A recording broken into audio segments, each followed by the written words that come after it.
We're talking about Zoe Saldana. She thinks the delay for Star Trek 4 is more than just scheduling. And I gotta tell you, I think that we were already, we made like 2 videos on this topic. So I think that they're finally getting on the same page as where we were at for the last 6 months. But I'm with it. What's up with this, Shane?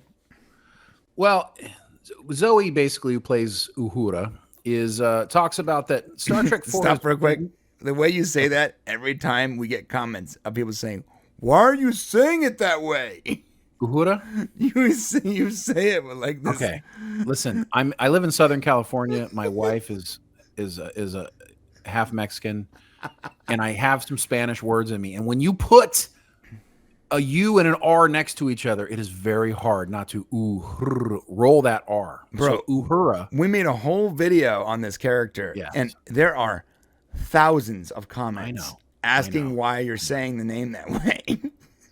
That you're saying my Spanish dialect is not coming out, or what? Obviously, I roll my R's. Yeah. Okay. Let's go try this again.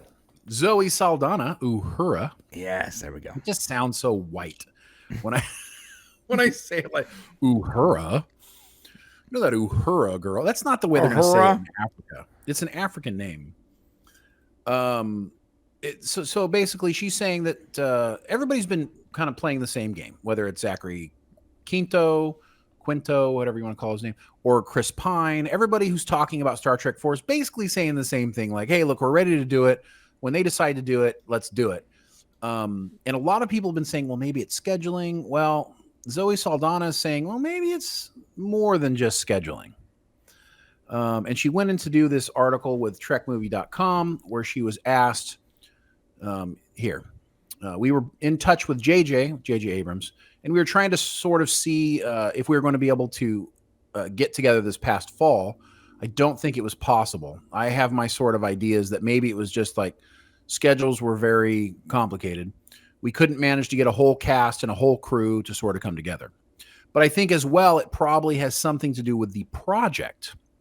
But I know that we're all on the same page, and we would love nothing more than to come back. So we kind of heard a little bit something about this. Yeah, we did.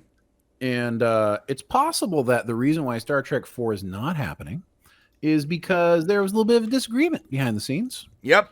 There was a little bit of a script whoring going on. Yep. And let's just say that Star Trek future series coming up. Starfleet Academy is something that's probably going to happen, guys, as far as one of the future new Star Trek series. And I know that's going to make a lot of people not happy, but we do believe it's going to happen. We do believe it's going to happen in Discovery's timeline, unfortunately, with Tilly. Yeah, when that happens, there's going to be a lot of angry people. Yeah, it's literally all the worst things. It's like, we're going to make this stupid thing no one wants in the worst possible time frame no one likes with one of the worst characters everyone is annoyed by. And before we go too deep into that, that is actually a story for later in the show. Okay, all right. So let's not go too far. But the reason why it's a big deal is because apparently Star Trek 4 script had something to do with the Starfleet Academy.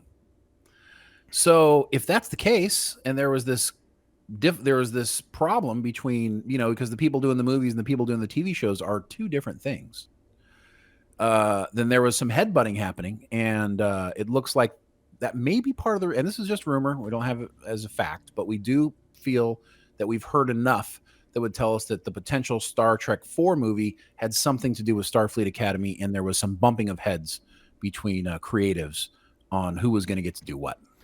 So, what do you think of that, Brian? So, I know we're going to talk about the other Star Trek Academy, but Starfleet Academy. But the thing is, I don't even know if Starfleet Academy was a good idea for Star Trek 4. Like, we were already at the Academy. The characters have moved on past then. I don't understand why we aren't just following the 5-year mission. I feel like movies have to have this big, like, galaxy scope every time. It has to be a big giant movie where tons of people are in danger or whatever. The heroes have to like save everyone. It can't just be a mission. Why can't it just be a planet they explore? I truly don't understand. It's like the people that create Star Trek right now. I feel like they just don't understand the importance of the characters, and they really want to jump. Everyone wants to be Marvel. Everyone wants to be, this big, huge event.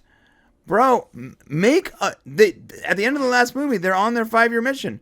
So make one of the missions. Go visit a planet. Go find something. Go explore. I don't. Why does it have to be?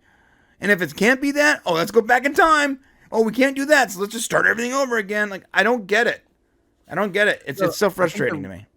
No, you're right. I think they're really struggling. I mean, the whole Chris Hemsworth, Chris Pine thing where Kirk's dad was going to come back and we're going to have this thing. I think that was like a real thing that they wanted to do. And that's just not going to happen. And so now they got to come up with something different. And they're just really struggling with coming up with a script. So there is scheduling issues. There is having the right director to go forward.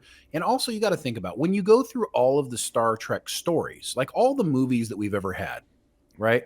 Right. It's never just a mission. I mean, there was a TNG episode that was a TNG movie that was just a mission. Nemesis? Before Nemesis. Nemesis was pretty much just a mission. They weren't saving the universe. Nemesis was. Remember, it was a whole like the Romulan clone thing with, they were going to come back. I'm sorry, you're right. I meant Insurrection. Insurrection is the one that was basically just a TV show, a long episode of TNG. Right. And I don't know if that's the best one. It's not, obviously, but no, it's definitely not the best one. Right. And Star Trek Beyond. And Star Trek Beyond wasn't very good, in my opinion. I did love the Bones Spock time together, but I didn't like. I love the energy of it.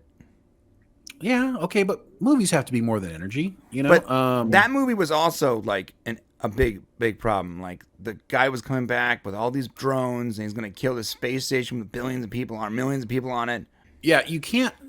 Well, here's the thing: is I think that there has to be some sort of larger consequences when you do a Star Trek movie. There has to be.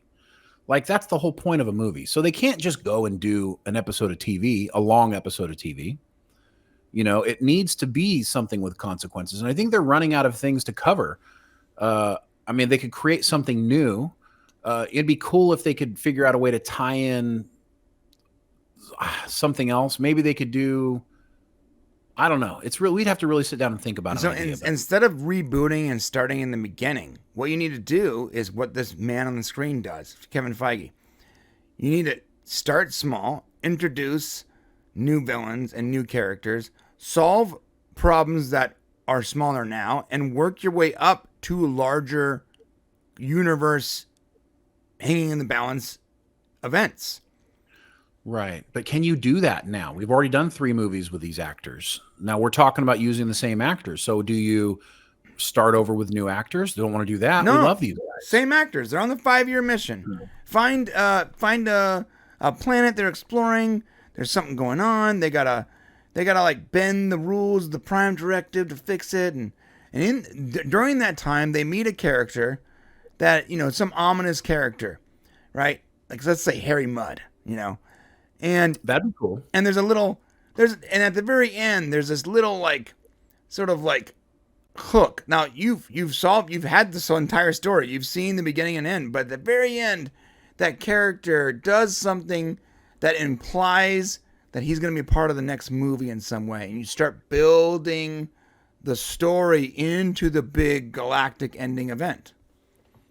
Yeah, that would be good. I think they need to take something from TOS maybe and expand on it. Take one of the stories, take one of the characters and maybe go from there and let that build into its own universe. They could do that. And you're right, Chappie. And Kevin Feige's, right now is sort of garbage. But when I refer to his geniuses, I'm referring to the first 2 phases. Because he started small with a guy in a cave making an Iron Man suit, and he ended with 50 superheroes fighting the biggest bad guy on the planet or in the universe. Yeah. The problem with Paramount is that they really can't risk. They can't do what Disney did. They can't risk a flop with Star Trek. So it's got to have consequences. It can't just be, the first phase of a movie, or a TV show, extended TV show. It really has to be something with a little more consequences. So I don't think they have an easy task ahead of them. I mean, they need to find something creative, like going back with Voyager and V'ger, even though the motion picture is not the most entertaining of all the movies. They need to take an idea like Star Trek 4 with the thing with the whales, and the probe that came. I mean, these are very creative ideas that have major consequences for humanity that still encapsulate into this one great movie. I think they could do something like that. They would have to, figure out a way to do that again and try to tell a story, something with consequences maybe to the solar system. That might be fun. All right. Yeah, sure. I guess you're right. But I understand how they can't take the risk or whatever of making a movie that's not going to do really well. But here's an idea.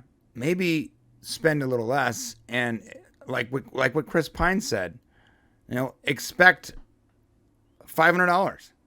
Expect $500 million and not $1 billion. Like, yeah, budget for how much you're going to make on it, and don't shoot for the stars. Star Trek's never going to make that much money. It's never going to make that much money. I got to tell you, though, if they start small and work their way up, it might be, okay, they're making a couple $100 million, and 300. They can get there. They can get to $1 billion movie. They have to build a universe. I know they think they already have one, but they don't. I mean, they do, but they don't. Like, these are new characters. A lot of the new people are watching. They aren't watching for that reason anymore. So, it's these characters aren't nostalgic. They're new. They represent nostalgic characters, but they're still new. I don't know. You got to start. You got to start small. What's that? Yeah, I mean, they're sort of new. You got to remember, it's been a long time since 2009 You're Star Trek. Yeah. So there's definitely something that can still be done. We want to see it. And the good news is that they're all, even despite like Star Trek 4 being done, they're all still saying the same thing. Hey, yeah, when JJ calls, we'll be ready to go.